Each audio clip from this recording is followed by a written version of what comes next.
la cara y sello de la economía. Gladys en Éxitos.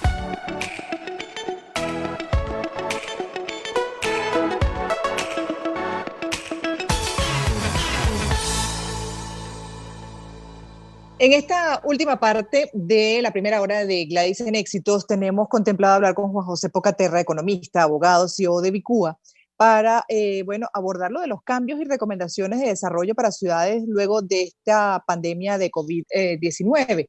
De hecho, se avecina una crisis económica, ya está ocurriendo, social, sanitaria, la Comisión Europea, el Fondo Monetario Internacional o el Foro Económico Mundial ya lo han advertido. La compañía de transformación digital de Indra se ha hecho eco de estos avisos. Expertos en ciudades inteligentes han tenido que rediseñar su oferta de Smart City o de ciudades inteligentes para hacer frente a los retos que se avecinan. ¿Cómo va a ser el mundo luego de superada la pandemia de este nuevo coronavirus? Me gustaría que compartiera su punto de vista con nosotros, Juan José Pocaterra. Bienvenido, gracias por aceptar esta invitación. Hola Gladys, gracias a ti por tenerme. Además, esto es un temazo que creo que a todos nos compete. Desde nuestro punto de vista, la verdad, las ciudades van sin duda alguna a sufrir una transformación importante. Yo creo que se va a acelerar una tendencia que veníamos observando en los últimos años, que es que las economías van a estar mucho más basadas en las ciudades que en los países. Es decir, la relevancia económica y la competitividad se va a empezar a analizar en función de qué ciudad compite con otra y no en países como un todo. Y un poco porque hemos visto que justamente ciudades que que representan un alto porcentaje del PIB global están viéndose muy impactadas por esta crisis. Nueva York, Tokio, el mismo Beijing, y por otro lado tienes ciudades que quizás no han recibido un impacto tan fuerte y pueden tener una oportunidad para representar o construir valor en el futuro cercano de una forma significativa. El segundo elemento que yo creo que es importante resaltar es que este fenómeno que estamos viviendo, esta pandemia que tenemos hoy en día, lo que ha demostrado es que ninguna industria, incluidos los gobiernos y las ciudades, pueden permanecer ajenas al proceso de transformación digital. Hoy la mayoría de las ciudades que están sufriendo los envites de esta crisis son ciudades que no manejan data para poder responder a tiempo a las necesidades de la población.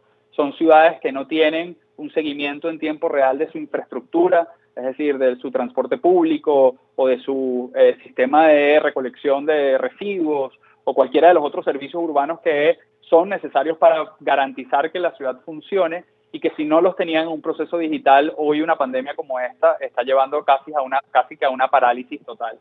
Y el tercer elemento donde estamos viendo que la transformación va a ser importante de cara al futuro está en la industria inmobiliaria y los bienes raíces, donde efectivamente los patrones de consumo y de desarrollo urbano van a cambiarse. Se van a acentuar muchísimo más el uso mixto de la tierra, es decir, espacios o comunidades donde yo pueda tener acceso a los servicios muy cercanos, porque es probable que después tengamos que entrar en segundas y terceras olas de confinamiento o cuarentenas preventivas en caso de que vuelva a expandirse la capacidad viral o el contagio de un virus como este. En segundo lugar, donde los centros comerciales, por ejemplo, van a tener que reducir la cantidad de gente que tienen en todo momento para garantizar ese distanciamiento social o esas políticas públicas que hacen que la curva se mantenga aplanada, con lo cual los servicios y los que están dentro de esos espacios comerciales van a ver afectada su demanda. Y tercero, una transición que incluso aquí en Venezuela nos parecía impensable, pero la estamos viviendo, que es a mucho más comercio electrónico, comercio digital y por ende también el delivery o la entrega de productos en la casa y en el hogar de las personas. Que se agradece bastante, no solamente por las circunstancias, sino porque además llegó y espero que para quedarse, porque alivia lo que es el tráfico, obviamente, y sus consecuencias para el mismo planeta. Totalmente. De hecho, estamos viendo, por ahí han circulado estas fotos famosas de la NASA, de cómo se han reducido las emisiones de CO2 en ciudades que eran caracterizadas por eso, y que obviamente cuando hay esta parálisis de todo el mundo en sus hogares sin usar el vehículo o el transporte o cualquier medio de transporte que utilizara, pues se ve esa reducción en el impacto negativo desde el punto de vista ambiental y climático. Ahora, no hay duda que esta crisis lo que ha revelado es que, seguimos siendo sociedades muy frágiles.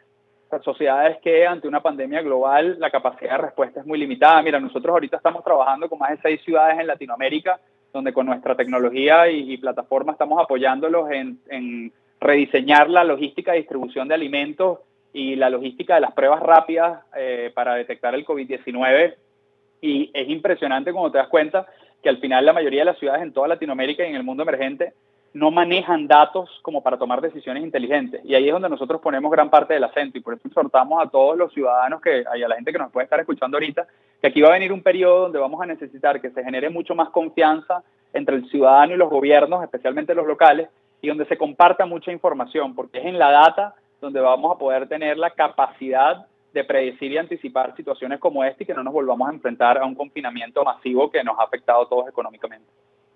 Claro, y también para articular políticas, ¿no? Para saber exactamente con cuánta población, bueno, tenemos que trabajar, cómo la debemos organizar, cómo debemos impactarla positivamente de acuerdo a todas estos cambios y estas transformaciones que se requieren después de la pandemia del nuevo coronavirus, como bien has explicado tú. Exactamente, sí, total. De hecho, fíjate que para ponerles un caso, en una ciudad en Perú, nosotros logramos levantar todo lo que es la base y la plantilla de comunidades vulnerables, más de 4.000 hogares que fueron identificados discriminando o sabiendo, o sea, caracterizando más bien por, bueno, cuántos tenían más niños, más adultos mayores, cómo estaba esa repartición demográfica.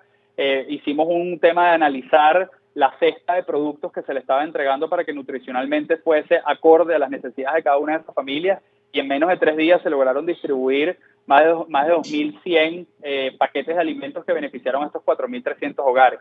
Y eso con la data y haciendo precisión en la política pública, porque obviamente también lo que esto ha reflejado es que la política pública, donde bueno, yo iba y de alguna manera como de forma populista, iba y lanzaba una política sin medir su impacto, no es sostenible, porque ya ahorita los recursos que van a tener las ciudades van a ser mucho menores después del COVID-19, hasta que volváramos a recuperar un nivel económico de tiempos pasados. Claro, ¿quiénes crees tú tienen el mayor reto en este momento? ¿Qué sectores? Mira, hoy yo creo que sin duda bienes raíces tienen un reto gigante, porque su demanda se va a ver transformada. Yo le ponía el ejemplo en una entrevista la semana pasada a alguien: si tú mañana vas a salir a comprar o alquilar, porque ya incluso la compra de los bienes va a reducirse y va a irse mucho más por la renta, y tú vas a ir a buscar tu apartamento nuevo, tu casa nueva, vas a buscar uno que tenga un espacio donde puedas trabajar más cómodo, porque ya ahorita sabes que es muy factible que tú pases a un proceso de teletrabajo más común o más continuo o permanente. En segundo lugar, vas a querer que tenga espacios comunes que te permitan a ti tener desahogos en momentos donde tienes procesos de confinamiento que, insisto, toda la tendencia indica que se van a volver a repetir. Y lo tercero es que vas a buscar espacios que estén cerca de esos otros servicios. Esa es una industria que yo creo que se va a ver impactada. Y la segunda, donde veo que va a haber un cambio significativo, va a estar también en la gobernanza, o sea, en los gobiernos, especialmente locales. La gobernabilidad de aquí en adelante cambió por completo. Yo creo que las comunidades que sienten que sus gobiernos no están adaptados a esta nueva realidad digital y que pueden responder ante pandemias, por ejemplo, de una forma más rápida, van a ver un costo político significativo, porque esto lo que nos demostró es que si yo no tengo los gobiernos de la ciudad preparados y con decisores inteligentes en ese sentido, bueno, el riesgo a mi salud incrementa de forma exponencial, porque ese gobierno no está tomando las medidas preventivas ni en su sistema de salud ni en sus otros servicios, que terminan afectando la viralización o el contagio que puede tener una pandemia como esta. Y los otros dos sectores que yo veo también es el sector empresarial, el sector de comunicaciones y telecomunicaciones. Ya con esto despido, pero no sé si lo ves así. Sí, no, totalmente de acuerdo. Y claro, cuando uno dice el empresarial quizás es muy genérico, pero la verdad es que las industrias tradicionales de manufactura, bueno, lo estamos viendo ahorita con la industria petrolera también, porque es que las dinámicas de consumo van a cambiar. Y apunta un poco a lo que decíamos del comercio electrónico. Así que yo creo que el que está en una industria tradicional hoy tiene que estarse preguntando cómo pivoteo mi negocio y cómo acelero una transformación digital.